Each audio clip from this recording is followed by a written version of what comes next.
अस्सलाम वालेकुम फ्रेंड्स, आज हम बात करेंगे हेल्पिंग वर्ब के बारे में। यानी हेल्पिंग वर्ब क्या होते हैं? हेल्पिंग वर्ब क्या होते हैं?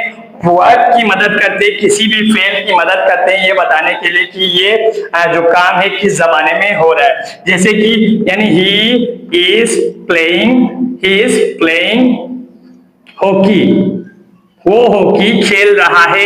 यानी इस जो है हेल्पिंग वर्ब है, ये बता रहे हैं कि ये प्रेजेंट में हॉकी खेल रहा है। अब मैंने लिख दिया ही वॉज प्लेइंग हॉकी, वो हॉकी खेल रहा था। यानी मैंने घर आके अपने वालिद साहब को बताया कि वो जो है हॉकी खेल रहा था। यानी इसने बता दिया कि ये जो काम है वो हो रहा था।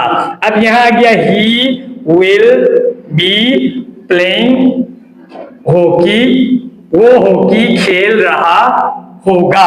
यानी मैं बता रहा हूं कि इस टाइम 12 बजे के बाद जो है वो हॉकी खेल रहा होगा। यानी हमें जो है हेल्पिंग वर्ब क्या करता है? मदद करता है कि कोई भी वर्ब यानी फेल जो है काम जो है किस जमाने में हो रहा है।